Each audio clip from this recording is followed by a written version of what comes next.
The public you will never be more important than the private you. Whether you're keeping secrets or showing up on display, I'm glad you took time to join me here on Coffee with Dubs. Now, grab a seat, pour yourself a cup of joe, and let's go. Good morning, and welcome to Coffee with Dubs. I want to ask you guys a question today, but I don't want you to answer too quickly. Who are you when nobody's watching? Not the version of you at work, not the version your family knows, and not the one that exists online. I mean the person you become when there isn't an audience, there isn't a reward, and nobody's ever going to see what decisions you've made. We all adapt to the people around us, and that's normal. We speak differently at work than we do with close friends because different environments require different versions of us. But once those environments disappear, there's still one person left standing. That's the version of ourselves that fascinates me because I think that's where character gets built. I've realized that doing the right thing is almost never dramatic. Most of the time, it's an ordinary decision that nobody else notices. It's choosing not to cut a corner, speaking up when you see something wrong, or protecting someone who may never know you did. Those moments rarely become stories, but they quietly become parts of who we are. The difficult part isn't knowing what's right. Most of the time, you already know. The difficult part is that doing the right thing usually asks you to give something up. It might be comfort, it might be approval, it might be the feeling of belonging. Every meaningful decision eventually becomes a choice between two things we value and why integrity is so much harder than simply knowing the difference between right and wrong. I've never been very good at looking the other way.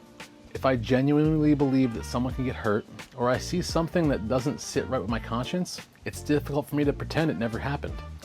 That's led me to some uncomfortable conversations over the years, but I've realized that discomfort isn't always a sign that you're doing something wrong.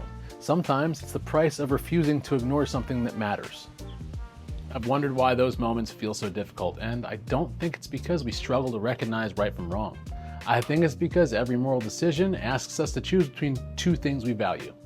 We value honesty, but we also value being accepted. We value courage, but we also value comfort. And that's the real battle. It's rarely good versus evil, it's usually two good things competing with one another. I think that's why decent people stay quiet. Not because they don't care, but because they're protecting something. Maybe it's their job, maybe it's a friendship, maybe it's their reputation.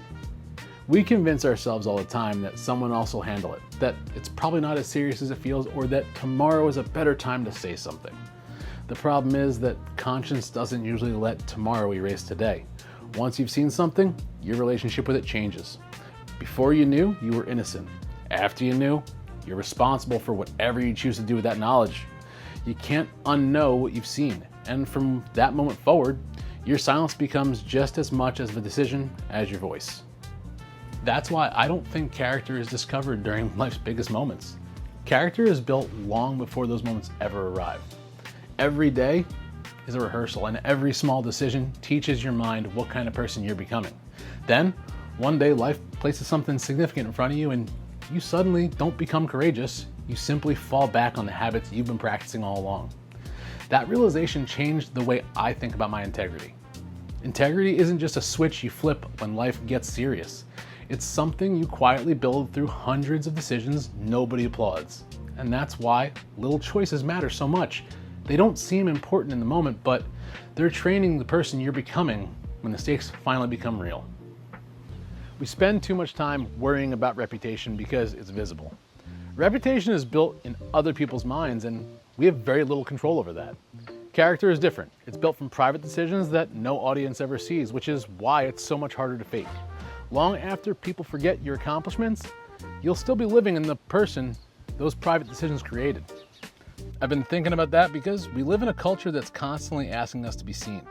Share what you've accomplished, tell everyone what you're working on, show the people what your progress looks like. There's nothing wrong with sharing your life, but if we only value what gets noticed, we start overlooking the quiet decisions that are actually shaping us. Recognition is temporary. Someone else is always going to receive more attention, more followers, or more applause. Character doesn't compete with any of that because it isn't built for an audience.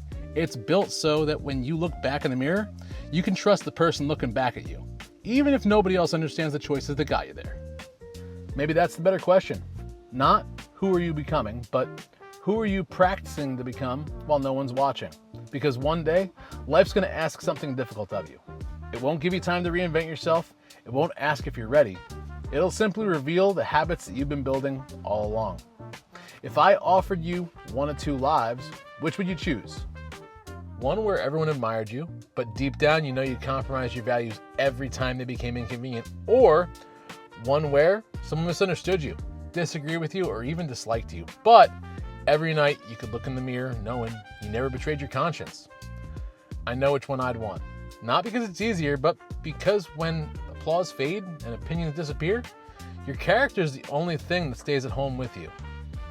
So thank you for joining me for another pour on Coffee with Dubs. Until next time, don't measure your life by what people noticed. Measure it by the quiet decisions you'd make exactly the same way if nobody ever knew they happened. Those are the moments that shape your character, and in the end, your character is the only reputation you truly own. Until next time, guys, I'm out of here.